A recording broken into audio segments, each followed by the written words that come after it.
We rolling? We rolling? Shit. Welcome to the underworld. Yeah, what's up guys? So yeah, my voice is a bit dodgy, or with a sore throat / chest infection. But hey, there we go. Let's kick things off with what I'm vaping on. I actually have my juice with me as I'm rocking the tank. But yeah, I'm basically vaping on some juice from my local B&M store and the tobacconist, which I showed you in my last real life vlog that I did. If you haven't watched that, there it is up there. Go and check that out. But yeah, basically it's butterscotch cream flavour. I'm just rocking that in the Aromisa RDTA, 34 watts, 0.3 ounce.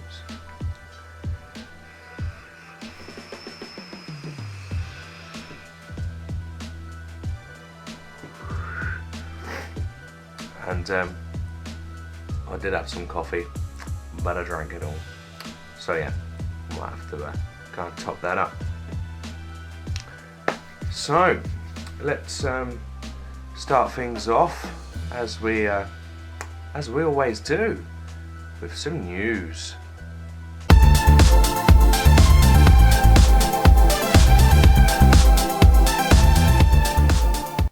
For the news, I've got a couple of bits actually. Let's start off with this one. Now, if you're following me on Twitter, I retweeted this.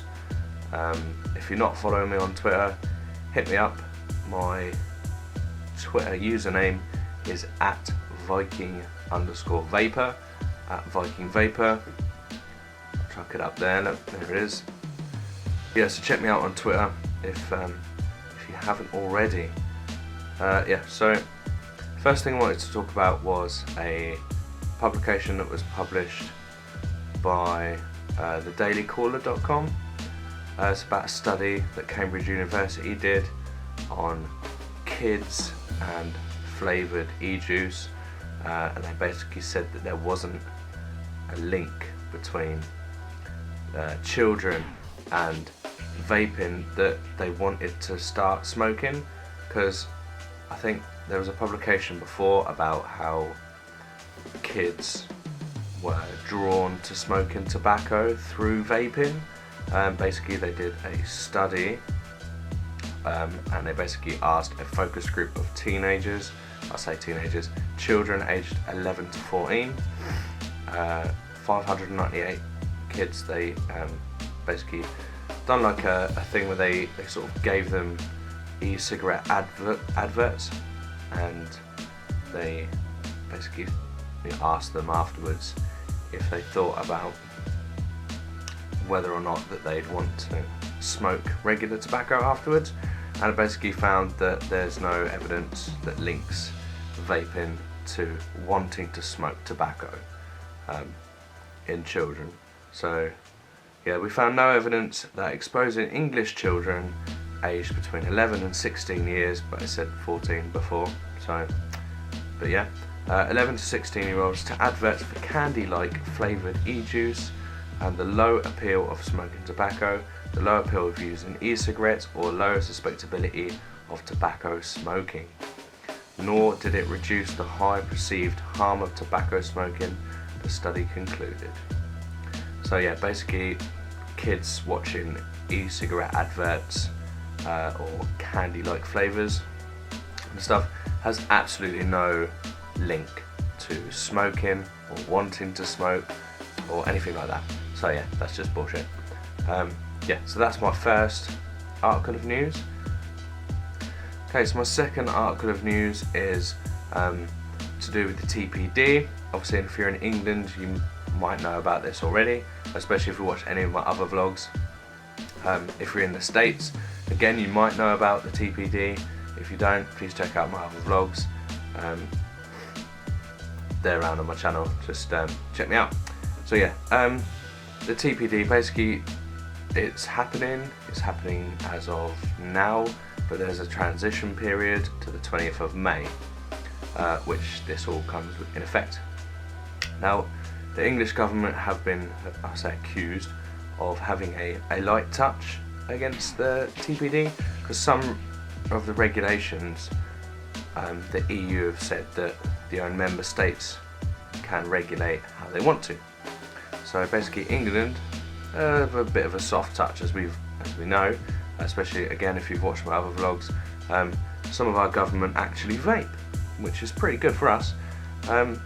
So yeah, basically the transition period, which is from when it starts, for products not compliant with the TPD, obviously, which is pretty much what we're all vaping on at the moment, they'll allow them to remain on sale until the 20th of May 2017. So we get an extra year, basically, whereas you can still buy shit. Cross-border sales, obviously, so if you're going to buy stuff from the States, things like that, you can still do that. It will be disproportionate to ban them, and acknowledging that international sales are more important for e-cigarettes than for combustible tobacco products. So obviously it's better for us to get our stuff from abroad than it is in-house. Nicotine-free e-liquids are not going to be coming under any TPD regulations. So if you want to buy your e-juice, get it nic-free. There's no worries about that. It doesn't actually come under any of the TPD stuff, so you don't have to worry about that. Obviously it goes on to say that manufacturers and things like that have to pay fees to be able to sell their products and make sure they're compliant with some of the laws which they can't regulate, such as the 2mm tank capacity, the amount of e-juice in a bottle, and the labelling for the bottle has to be labelled, although they've changed it slightly now. There's not like a massive, great big list of stuff that's got to be on there. It just has to say that nicotine's highly addictive, and all that other crap that we know. So yeah, that's pretty much it really for the news that I've got. I mean, there's not really much out there at the moment. It's all pretty much repeats of the same sort of thing. Vaping's bad for you, don't start vaping, and then the vaping community says, no, vaping's cool, everyone can vape. You know, it's all pretty much the same sort of thing, just gets repeated a lot. That's pretty much all I've got for news, and let's move on to, actually, this next part kind of comes under news. So yeah, basically I was on the YouTube, having a browse about like I normally do. I've come across this thing. It's actually a thing. Like vape reviews, I can kind of understand. Like, you know, we sort of reviewers review products for new vapors, or if you're looking at purchasing a new product, it's always a good idea to go and watch a review, because sometimes it might not be right for you. So obviously you need to check out these reviews, see if it's right for you, have a look at the pros, the cons. You know, it might leak, it might be absolutely terrible, or it might be perfect, it might be, you know, just what you're looking for. So reviews are a really big help. But I've found cigarette reviews. There's someone online called Cig Cult, is a guy's YouTube thing.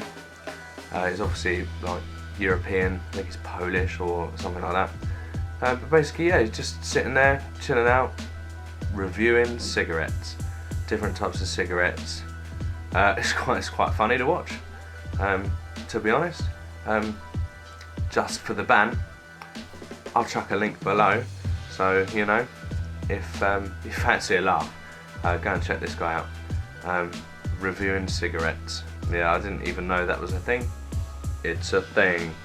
I guess that comes under news. It's not really music. I know I normally like play a bit of music for you guys, that's like kind of vape related and stuff, and we have a vape and dance and whatnot.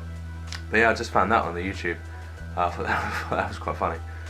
So yeah, I thought I'd share that with you guys too. Yeah, so let's move swiftly on to music.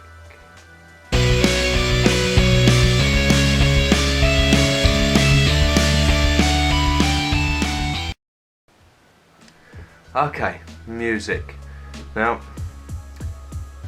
this one's a bit of a laugh. I've been listening to a bit of this. I've also been listening to some podcasts as well. I listened to a new podcast that I found recently called Jesse vs. Cancer. It's really, really good. It's about a stand-up comic called Jesse Case, who unfortunately gets colon cancer, cancer of the ass. And it's just about him and what he goes through. I've been listening to it from the beginning, so I haven't quite caught up with it all yet. I think I'm about 10 episodes in. But yeah, like the ads that he does are absolutely hilarious. He's like off his face on meds and stuff doing this podcast. It's really, really funny, but yeah, it's quite a serious topic. Definitely suggest that to anyone who wants kind of a serious sort of podcast, but with like a light spin on it. It's really funny, really, really good listen. So yeah, I've been listening to a lot of that. As well as these guys. Now these guys are always good for a laugh if you're in a bit of a downer and you want picking up. Listen to the beard.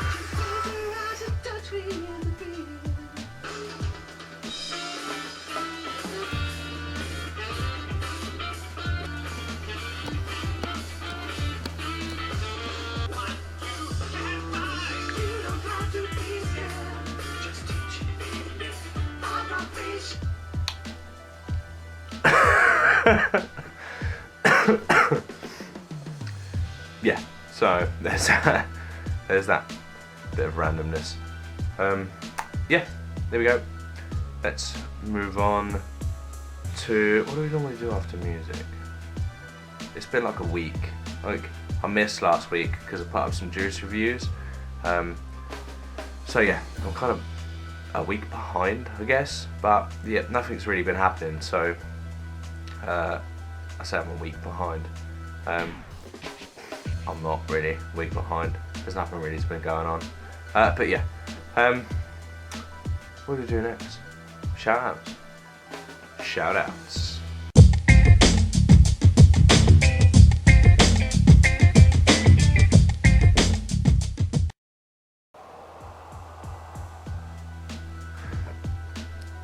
Shoutouts this week go to my wife, Sam, the Mrs. Viking Vaper. Shout out to you this week. Yeah. Don't know why, just I'll give you a shout out. Love ya. A shout out to a fellow YouTuber actually. As well, I thought I'd give her a shout out because she's pretty kind of similar sort of stuff to what I do. Like I do vape vlogs, she does what she calls vape talk. She gives out a lot of discount codes, especially if you're in the States. If you're in the States, go check her out. Mind.blown is her YouTube handle. I'll chuck a link below and you can go check her out. Yeah, she does like a load of discount codes and stuff on her channel. So if you want a discount, check her out. Check her out below. I'll stick a link down there. So yeah, shout out to Mind Blown for that. And the wife. You guys are all awesome. Thank you guys so much. Give yourselves a thumbs up. You're all awesome. Vape on, vape hard, vape safe. Peace. I thought I'd do a quick behind the scenes of the vape vlog recording. My camera. My professional lighting. And my laptop. Olaf. Oh, and our little visitor. Say hello. Hello. And our other visitor. Hello. Hello. Say hello. Yeah, so just about to start doing the vape vlog. Vlog snippets.